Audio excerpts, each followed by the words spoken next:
Welcome back all of you. स्वागत आहे तुमचं माझ्या यूट्यूब चॅनलमध्ये. आपण सॉलिड स्टेट हा टॉपिक चालू केलेला आहे आणि या टॉपिकचे ऑलरेडी 2 व्हिडिओ लेक्चर आपण कव्हर केलेले आहेत. ओके, थर्ड लेक्चरमध्ये आज आपण शिकणार आहे क्लासिफिकेशन ऑफ क्रिस्टलाइन सॉलिड. सॉलिडचे 2 टाईप पडतात, क्रिस्टलाइन, ॲमॉर्फस. ॲमॉर्फसचे फर्दर टाईप नाहीत आपल्या सिलेबसला. क्रिस्टलाइनचे 4 टाईप आहेत. कोणकोणते? आठवबर लास्ट लेक्चरला सांगितलेले, रिवाइज करा.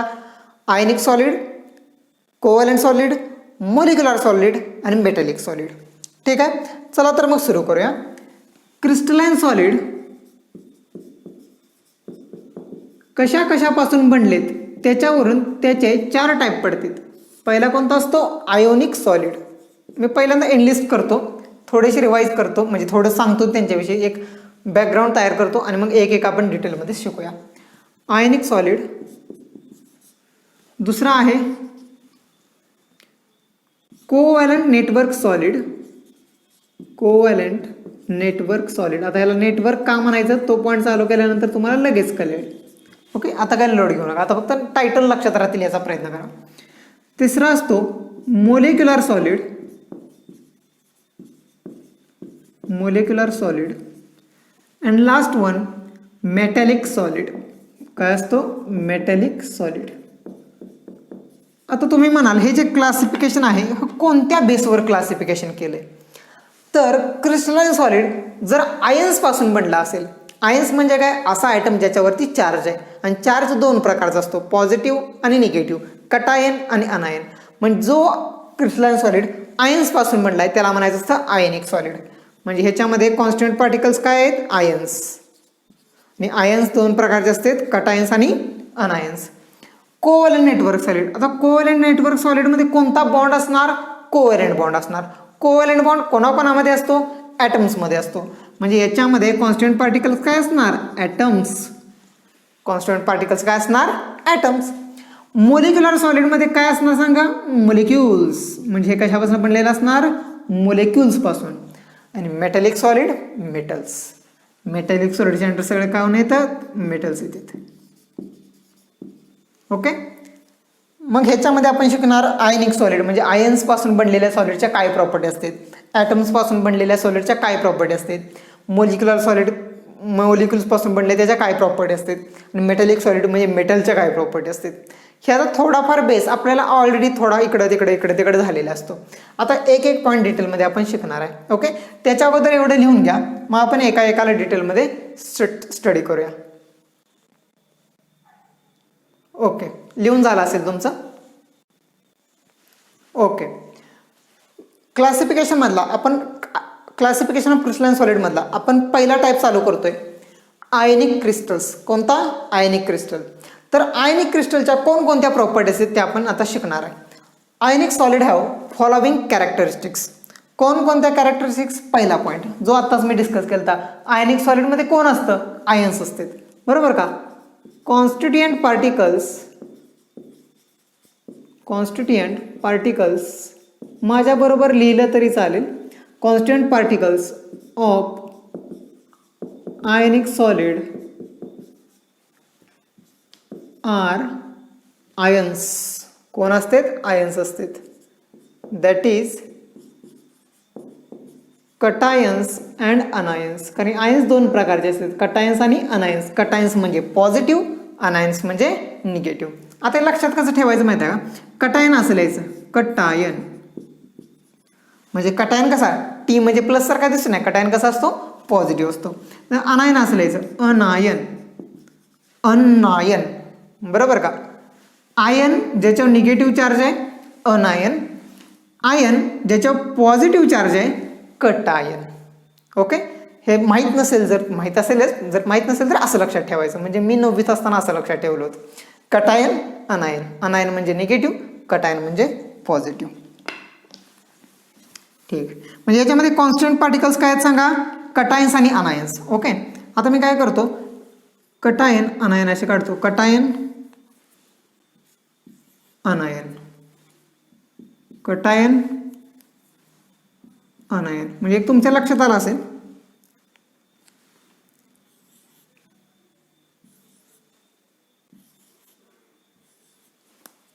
असे असणार.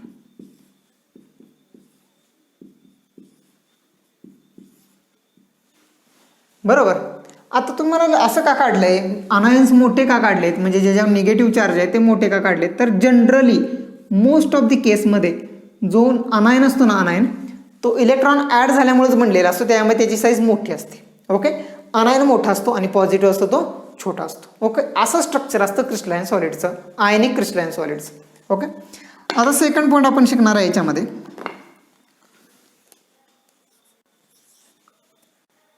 In ionic solid,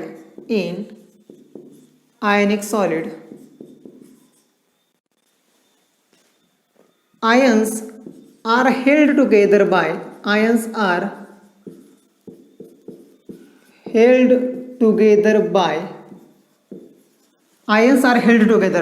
plus minus, म्हणजे जो फोर्स ऑफ अट्रॅक्शन असतो त्याला काय म्हणतो, इलेक्ट्रोस्टॅटिक फोर्स ऑफ अट्रॅक्शन. आपण फिजिक्समध्ये शिकलोय, कुलोम्स फोर्स पण म्हणतो, कुलोम्स लॉ न काढतो माहित आहे ना, Q1 Q2 upon r². Correct, तोच. In ionic solid ions are held together by electrostatic force of attraction.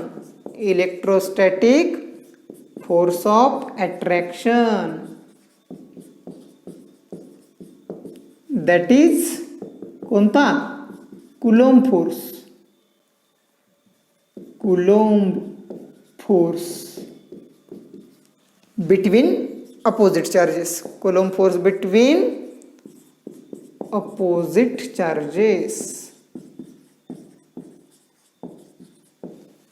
Third point. आता आयनिक सॉलिडचं एक्झाम्पल आठवायचं, मीठ, सॉल्ट. बरोबर का. सॉल्ट जर आठवलं तर सॉल्टचा मेल्टिंग पॉईंट म्हणजे NaClचा मेल्टिंग पॉईंट का असतो, खूप जास्त असतो आणि ते हार्ड आणि ब्रिटल असतं. म्हणजे मीठ जर तुम्ही हातात पकडलं तर ते कठीण जाणवतं, पण त्याच्या हातोडा मारला की लगेच त्याचे तुकडे पडतात. लगेच तुकडे पडणे याला मराठीमध्ये ठिसूळ म्हणतो आणि इंग्लिशमध्ये ब्रिटल म्हणतो. पण ते हार्ड आहे, सॉफ्ट आहे का, नाही. मग काय लिहिणार सांगा, third point. Ionic solids are hard but brittle. Ionic solids म्हणजे कठीण आहे पण हातोडा मारला की तुकडे पडतात. Ionic solids are hard but brittle. Ionic solids are hard but brittle. Fourth point, ते लवकर वितळत नाहीत, विरघळतेत पण वितळत नाहीत. विरघळणं म्हणजे पाण्यामध्ये सोल्युबल होणं आणि वितळणं म्हणजे मेल्ट होणं, खूप गरम करायला लागतं. आयनिक solids have high melting point. त्याचा मेल्टिंग पॉईंट काय असतो, जास्त असतो. का माहिती आहे का, ह्या प्लस मायनसमध्ये इतकं फोर्स ऑफ अट्रॅक्शन असतं ना की ते एकमेकांना घट्ट पकडून बसलेले असतात. त्यामुळे यांना जर तुम्ही हिट करायला लागला ना तर खूप जास्त हिट द्यावी लागते यांना सेपरेट आउट करायला, लिक्विड बनवायला, म्हणून त्याचा मेल्टिंग पॉईंट जास्त असतो. आयनिक सॉलिड्स किती जरी कळलं तरी शेवटी हे पॉईंट फाटच करायचे परीक्षेत लिहिण्यासाठी. आयनिक solids have high melting point. Ionic solids have high melting point. त्यानंतर पाचवा पॉईंट, हा तुम्ही हे 10th मध्ये झालेले पॉईंट आहेत. प्रॉपर्टीज ऑफ आयनिक सॉलिड आणि प्रॉपर्टीज ऑफ कोव्हॅलंट मॉलिक्यूल. बरोबर का, ऑर्गॅनिक कंपाऊंड्स, आयनिक कंपाऊंड आणि ऑर्गॅनिक कंपाऊंड. आता पाचवा पॉईंट. आता आपल्याला माहिती आहे, जर तुम्ही मीठ घेतलं आणि असं खाली पसरलं आणि त्याच्यात जर इकडे एक वायर बुडवली आणि जर ती करंटला जोडली तर तिकडे करंट लागतो आपल्याला, नाही. आणि हा 10वीमध्ये पॉईंट पण पाठ केला असेल तुम्ही. In solid state ionic solid do not conduct electricity but in aqueous or molten state they readily conduct electricity. बरोबर, तुम्हाला आठवत आहे ना. ओके, तुम्हाला आठवत आहे असं मी कन्सिडर करतोय, पण आठवत नसेल तर आता समजत असेल. म्हणजे जर तुम्ही मीठ आहे तसं जर घेतलं, म्हणजे समजा पोत्यातनं काढलं पांढरं मीठ वगैरे आणि त्याच्यामध्ये रॉड बुडवले, करंट सोडला तर तुम्हाला करंट लागत नाही.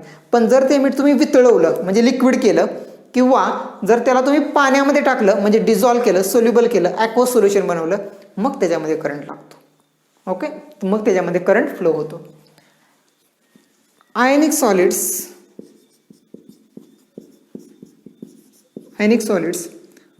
do not conduct electricity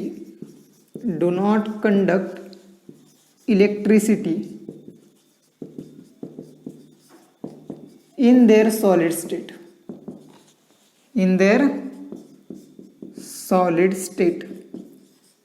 म्हणजे सॉलिड स्टेटमध्ये असताना तुम्ही किती पण करंट द्या, ते काही करंट कॅरी करत नसते, करंट फ्लो करत नसते. Do not conduct electricity in their solid state but readily conduct electricity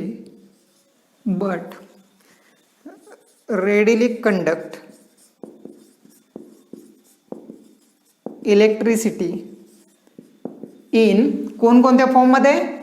ॲक्वस, म्हणजे पाण्यामध्ये त्यांचं सोल्युशन घेतलं, म्हणजे मीठ जर तुम्ही ग्लासमध्ये पाणी घेऊन जर त्याच्यामध्ये डिझॉल्व केलं आणि त्याच्यामध्ये जर करंट सोडला तर करंट लागू शकतो, कळतंय का? पण सॉलिड स्टेटमध्ये नाही लागत. Conduct electricity in aqueous or molten state, or molten state. Okay, मग 6 नंबरला त्याची एक्झाम्पल्स. आता आयनिक सॉलिडचे एक्झाम्पल्स भरपूर असतात. ओके, NaCl असतं सोडियम क्लोराईड, KCl असतं calcium chloride, potassium chloride, CF2 calcium fluoride, त्यानंतर K2SO4 Li2SO4. ओके, असे भरपूर असतात. आपण पुस्तकातलं घेऊया K2SO4. कोणता? K2SO4 etcetera. हे आयनिक सॉलिडचे एक्झाम्पल असतात. आता आयनिक सॉलिडचे एक्झाम्पल कशी ओळखायची माहिती आहे? जनरली S ब्लॉकचेच कंपाऊंड असतात. बघा की sodium, potassium, calcium, potassium. Okay, आणि दुसरं काही पण निगेटिव्ह पार्ट असतो, काउंटर आयन असतो, पॉझिटिव्हला निगेटिव्ह शेजारी आणायचा असतो. 2K+ ला SO4 आहे, Ca2+ ला F- 2 वेळा आहे, K+ ला Cl- आहे, Na+ ला Cl- आहे. अशा पद्धतीने ह्या प्रॉपर्टी असतात. ओके, खूप इझी प्रॉपर्टी आहेत. एकदा व्यवस्थित लिहून घ्या, पाठ करा, मग आपण लगेच पुढचा पॉईंट चालू करूया. लिहून झालंय मला सांगा. ओके, लिहून झाला असेल तुमचं. ओके, सेकंड टाईप आहे आपला कोव्हॅलेंट नेटवर्क क्रिस्टल किंवा कोव्हॅलेंट नेटवर्क सॉलिड. ह्याचे कॉन्स्टंट पार्टिकल्स काय असतात? आताच मी सांगितलं होतं, ॲटम्स. काय असतात? ॲटम्स. ठीक आहे. आता ह्याच्यामध्ये कसं असतं बघा, पहिला पॉईंट लिहा, कॉन्स्टंट पार्टिकल्स. मी थोडंसं छोटं अक्षर काढतोय पूर्ण पॉईंट्स कव्हर होण्यासाठी. Constituents particles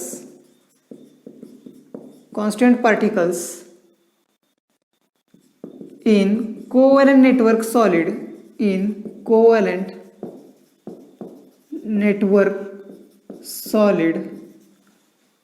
are atoms. म्हणजे कोव्हॅलेंट बॉन्ड कोणामध्ये असतो? ॲटम्स मध्ये असतो, म्हणजे ॲटम्स पासून बनलेला आहे आणि त्यांच्यामध्ये सगळे कोव्हॅलेंट बॉन्डच असतात. आता सेकंड पॉईंट सांगण्या अगोदर मी थोडंसं तुम्हाला कन्सेप्ट क्लिअर करतो, म्हणजे चित्र काढून. ओके, समजा हा एक ॲटम आहे, एक्झाम्पलच घेतो, डायमंड याचं एक्झाम्पल असतं. याचं एक्झाम्पल काय असतं माहिती आहे? डायमंड कशापासून बनलेलं असतं? कार्बन पासून, कारण की डायमंड हे कार्बनचं ॲलोट्रॉपिक फॉर्म आहे, बरोबर का? ग्राफाईट, डायमंड आणि फुलेरिन. आता हा एक कार्बन आहे, हा एक दुसरा एक कार्बन आहे, तिसरा एक कार्बन आहे, चौथा एक कार्बन आहे. आता मी एक्झॅक्ट स्ट्रक्चर काढत नाहीये, तुम्ही फक्त जरा समजून घ्यायचा प्रयत्न करा. तर या सगळ्या कार्बनमध्ये काय असतो? असा कोव्हॅलेंट बॉन्ड असतो. एक कार्बन मॅक्झिमम 4 बॉन्ड तयार करू शकतो, त्याचा मी विचार करतो इथं.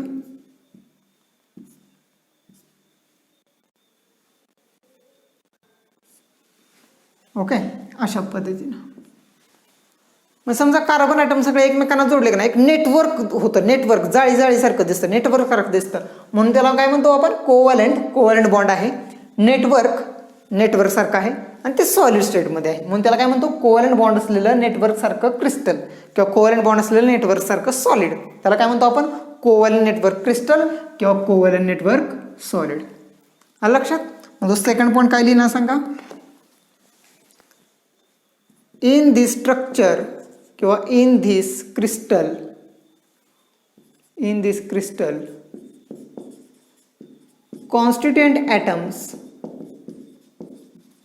constituents atoms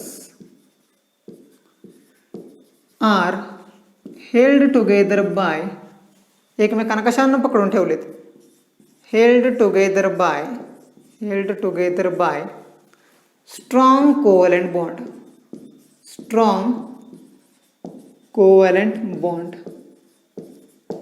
हे कोव्हॅलेंट बॉन्ड काय असतो? सगळ्यात स्ट्रॉंग बॉन्ड कुठला? कोव्हॅलेंट बॉन्ड, कारण की तो म्युच्युअल शेअरिंग ऑफ इलेक्ट्रॉन तयार झालेला असतो.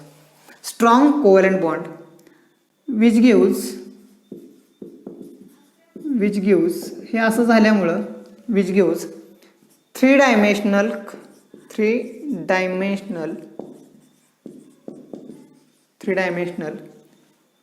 Network which gives 3 dimensional network giant molecules. Giant म्हणजे मोठं, राक्षसासारखं खूप मोठं असं जायंट मोलिक्यूल. Giant molecule. आता 3 डायमेन्शन म्हणजे काय माहिती आहे का, जे सगळ्या बाजूंनी वाढतं त्याला 3 डायमेन्शन म्हणतो. म्हणजे लांबी, रुंदी, उंची, लेंथ, हाईट आणि ब्रेड्थ तिन्ही डायमेन्शन असते त्याला आपण 3 डायमेन्शन म्हणतो. म्हणजे समजा हा मध्ये कार्बन आयटम आहे, तर दुसरे कार्बन आयटम पुढं पुढं पुढं पण जोडले गेलेत, साईडला पण जोडले गेलेत, या साईडला पण जोडले गेलेत, वरती पण जोडले गेलेत, पाठीमागं पण जोडले गेलेत, इकडं इकडं सगळीकडे जोडले गेलेत, पुढं पाठीमागं वर खाली. त्यामुळे त्याचं स्ट्रक्चर काय म्हणतो आपण त्याला 3 डायमेन्शनल. ओके. आता नेक्स्ट थर्ड पॉईंट. आता कसं आहे, हे एकच मोलिक्यूल असतं. म्हणजे आपण जेव्हा डायमंड घेतो ना, डायमंड ते कशापासून बनलेलं म्हणले नसतं. म्हणजे ॲटम्स असतील डायरेक्ट बॉन्ड असतो. म्हणजे पूर्ण मोलिक्यूल म्हणजे तो हिरा असतो, पूर्ण मोलिक्यूल म्हणजे ते डायमंड असतं, पूर्ण मोलिक्यूल म्हणजे ते कोव्हॅलेंट नेटवर्क क्रिस्टल असतं. ओके. त्यामुळे ते कसं असणार, खूपच हार्ड असणार. कारण सगळे कठीणच बॉन्ड आहेत ना, सगळे स्ट्रॉंग बॉन्ड आहेत. ह्यांना सेपरेट करणं खूप अवघड असतं, ते सगळ्यात स्ट्रॉंग असतात. Okay. These solids are very hard. Very hard. हे सॉलिड कशात सांग, व्हेरी हार्ड. हे सॉलिड्स कसे आहेत, व्हेरी हार्ड आहेत. बरोबर. दिस सॉलिड्स आर व्हेरी हार्ड. आता खूप कठीण असेल तर त्यांना कॉम्प्रेस करणं सोपं आहे का, नाही. दिस सॉलिड्स आर व्हेरी हार्ड ह्याच्यात मजेत लिहितो, दिस सॉलिड्स आर इनकॉम्प्रेसिबल. म्हणजे त्यांना कॉम्प्रेस करणं खूप अवघड असतं. दिस solids R incompressible.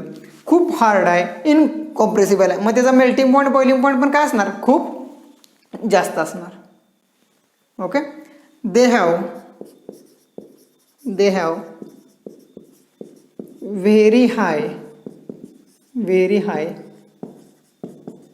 melting point and boiling point. They have very hard melting point and boiling point. They have very hard melting point and boiling point. Okay. आता चौथा point, त्यांची conductivity. आता कसं आहे बघा, एका कार्बनच्या व्हॅलेन्शियलमध्ये 4 इलेक्ट्रॉन असतात. एका कार्बनच्या व्हॅलेन्शियलमध्ये किती इलेक्ट्रॉन असतात, 4. म्हणजे ह्या कार्बनच्या व्हॅलेन्शियलमध्ये 4 इलेक्ट्रॉन आहेत. एक इलेक्ट्रॉन इथं आला, एक इलेक्ट्रॉन इथं आला, एक इलेक्ट्रॉन इथं, एक इलेक्ट्रॉन इथं. म्हणजे या मधल्या कार्बनचे 4 इलेक्ट्रॉन काय झाले, एंगेज झाले बॉन्डिंगमध्ये. ह्या कार्बनचे पण इलेक्ट्रॉन कुठं, इथं झाले, 1 2 3 4. ह्या कार्बनचे पण 1 2 3 4. ह्या कार्बनचे पण 1 2 3 4. बरोबर का. ह्या कार्बनचे पण 1 2 3 4. ह्याचे पण 1 2 3 4. म्हणजे जर इथंच जर फक्त स्ट्रक्चर बघितलं तर प्रत्येक ॲटमचे सगळेच्या सगळे इलेक्ट्रॉन बॉन्डच करून बसलेत, बॉन्डिंगमध्ये आहेत.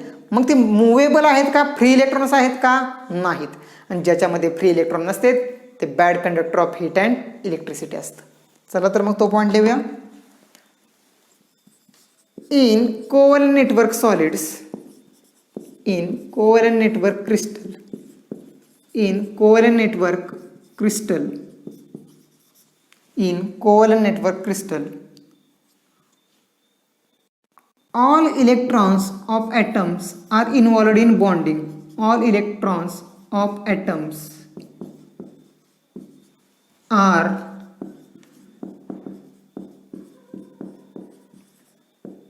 involved in bonding. कशामध्ये, बॉन्डिंगमध्ये. All electrons of atoms are involved in bonding. सगळे बॉन्डमध्ये. Hence there are no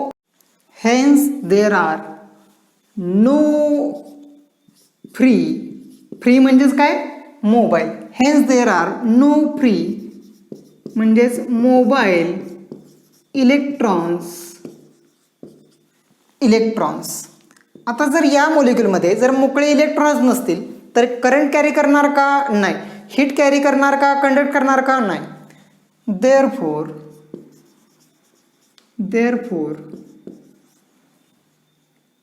these solids are poor conductors of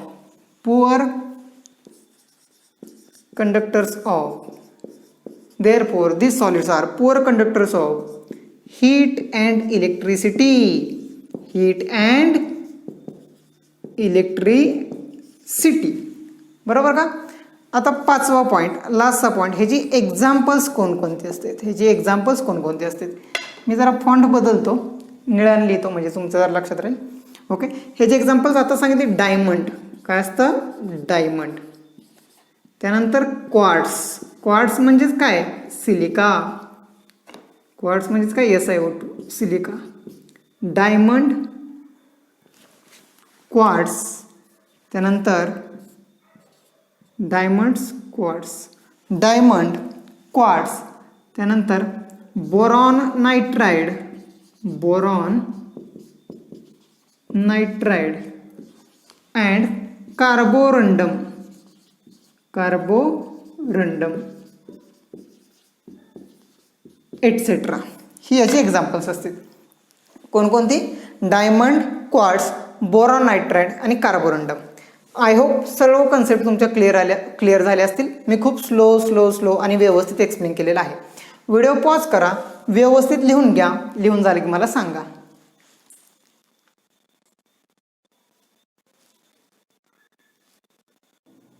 okay, तुमचं लिहून झालं असेल सर्वांचं. अशा पद्धतीनं आजच्या लेक्चरला आपण क्रिस्टलाइन सॉलिडचे पहिले 2 टाईप कव्हर केलेले आहेत. आयनिक सॉलिड आणि आयनिक क्रिस्टल आणि कोव्हॅलंट नेटवर्क क्रिस्टल. याच्या पुढच्या लेक्चरमध्ये, नेक्स्ट लेक्चरमध्ये राहिलेले 2 टाईप कव्हर करणार आहे आपण, मोलिक्युलर सॉलिड आणि मेटॅलिक सॉलिड. ठीक आहे, इथं आपण थांबूया. Happy learning, bye.